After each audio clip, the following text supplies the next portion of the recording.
This is Wayne from MyTech News, and in today's video, I'm going to be talking about the iPad line versus the Surface Pro line. And before I start today's video, I just want to make this really clear. In this video, I'm not going to be specifically talking about the iPad in front of me or the Surface Pro specifically. I'm just going to be using these as reference devices because they do make a lot of different models in the Surface Pro line, and same thing goes with the iPad. But no matter which iPad you buy or no matter which Surface Pro that you do end up buying, the software experience is going to be the same across the board with all the Surface devices and all the iPad devices. But I do want to do this video and mostly talk about the software experience and mostly try to help you decide which device should you buy. Should you buy an iPad or should you buy a Surface Pro device? And the thing that makes this comparison really a nice comparison is the fact that they're both similar in form factor.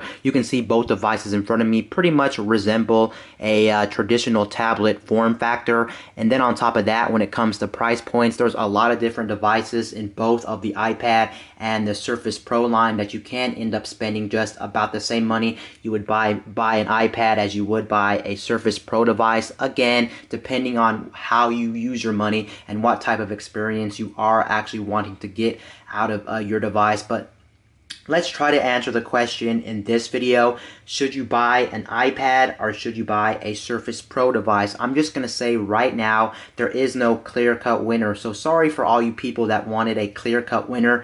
There is going to be no clear-cut winner because it does depend on what type of experience you want and what type of task you want your device to actually do. That's primarily the biggest difference, because the thing is, even though these look so similar in form factor and so similar in design, they both run so different operating systems that's really the key factor between both of these devices.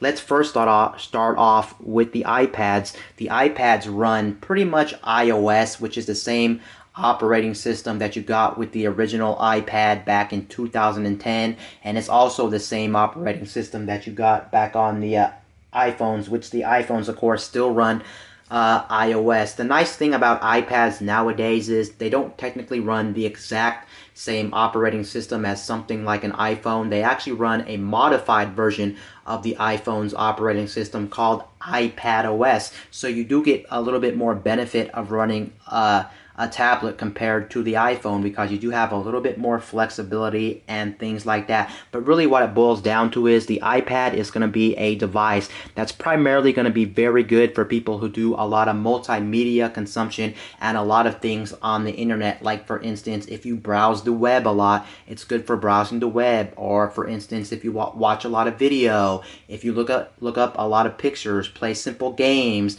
or if you're a person that reads books, or if you like listen to a lot of music, that's really what this good for. Is it's really good for general web browsing, and that's always the experience that you are going to get on here. And when it comes to the Surface Pro line, the Surface Pro line is really a device that's geared towards people who want to get a little bit more work done and want to do more productivity than actually web browsing and actually surfing and things like that. Granted, this thing can browse the web, this thing can watch video, this thing can pretty much do everything the iPad can do. Same thing with the iPad. The iPad can also do a lot of tasks that the Surface Pro can do, but just the fact that one's running a mobile OS, which this is a mobile OS, and this one is running a desktop class OS like a laptop or a traditional desktop with Windows 10. That's really the big key differences with these devices, and that's something you really do have to keep in mind when it comes to the iPad versus the Surface Pro. Do you need a mobile OS in your life, or do you need something like a traditional OS at your disposal like Windows 10? Because this is the full-fledged Windows 10 at your disposal. Don't get confused by the tablet form factor. Even though it looks like a tablet, it is far from a tablet. It's more closer to a laptop because you do have a full OS at your disposal. And time again, I can't say which one is better. It really depends on what you need. If you're a person that does like to browse the web and just watch videos and not really get any work done, I would definitely say the iPad is going to be for you for a couple of different reasons. First of all, the experience is going to be better, especially if you just want to use it as like a tablet to browse the internet, watch videos, play little games, listen to music and things like that, because it's obviously going to be a little bit more thinner, a little bit more portable. The battery life, without a doubt, on the iPad is actually better than the battery that I'm getting on this Surface Pro, but that does actually make sense because this one, since it is running a desktop class OS, does mean it does draw more power. It also has a better chipset in here. It's not mobile. It also has a fan in here. It does heat up and things like that, so you are going to get worse battery. It is going to be slightly noisy. It is going to be slightly heavy. It is also going to be kind of hot when you actually touch this thing. So overall, if you just want to browse the web and just watch videos and things like that, then this one wins hands down. On top of that, the experience that you get with this is going to be better because it is made for touch input, since iOS was always built from the ground up to use your fingers, but Windows 10 or Windows in general was just an operating system that was never really used for touch input, so it's going to be a little bit more clunkier and things like that. The nice thing with Windows 10 nowadays is the fact that they actually do have an experience where you can actually turn it into a tablet. They do have something called tablet mode. Let me go ahead and click on tablet, and you can see that when you go to the start menu, you do get a tablet-esque layout. But even with a tablet-esque layout, I would still say hands down, if you just want to browse the web and do a lot of multimedia consumption on your device, when it comes to the internet, the iPad is still hands down way better. Let me go ahead and back out of here, and you can see that the icons are just much more spread out. They're made for your hands. There's a lot of gestures that actually use your hands that make this flat out just overall a better experience than the Surface Pro for general multimedia consumption and browsing the internet. And then on top of that, it does have a better storefront. I would definitely say the App Store is much better for a tablet experience than the Windows Store, because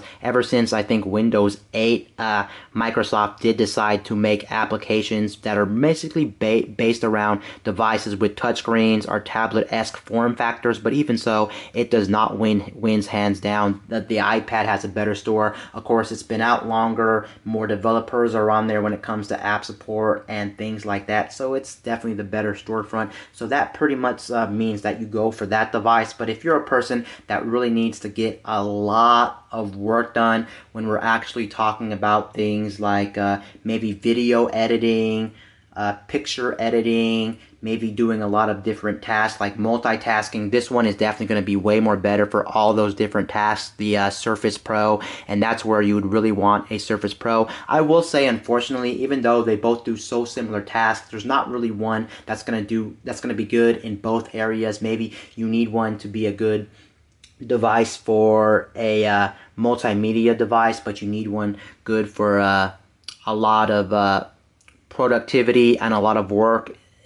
I would say there's not really one experience that is going to take the cake because they're just so much different devices. But going back to the Surface Pro, if you do decide to pick up a Surface Pro, just know I would say this one's definitely much more better than the iPad for general productivity, like video editing, photo editing, just doing a lot of different tasks, especially if you're into multitasking and things like that, because also it is running a traditional desktop class OS, whereas this one's running a mobile OS. So that also does mean when you compare these both for the for a general productivity standpoint, the Surface does win because it does have much more powerful apps at its disposal, since Windows is much more powerful application than something like a mobile OS like Android or iOS, and that's where this one really does fall flat. But I do have to keep it real with you guys. You can still do a lot of the same tasks you can do on the Surface Pro. Like for instance, if you need to video edit, I do know there's a lot of different video editing apps for the iPad. Same thing with photo editing.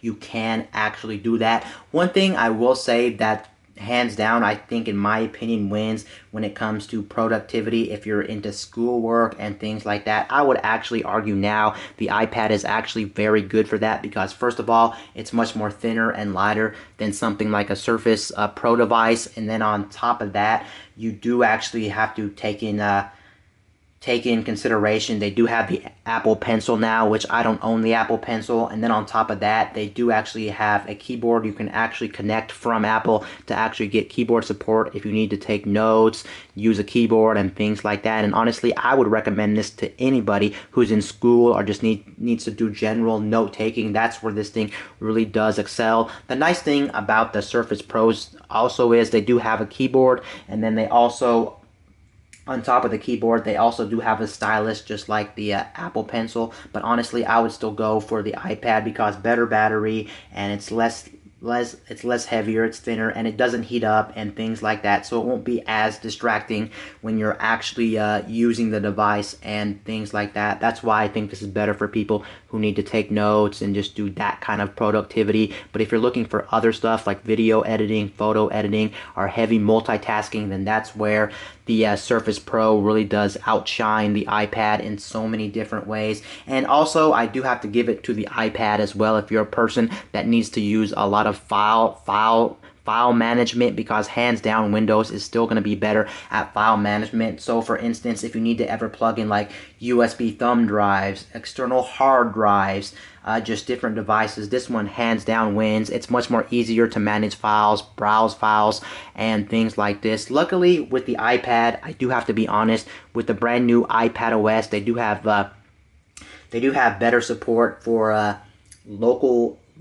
storage devices, like mass storage devices. So if you do end up buying like a dongle, which all the iPads do support some type of dongle you can buy, you can actually plug in things like flash drives, external hard drives, SD cards, and things like that. So for instance, you have some documents or some files you have to transfer over, you can plug them in, and there is native support now for the iPads for actual file management. But even so, it's just a little bit more clunkier, and overall, that's really the comparison here.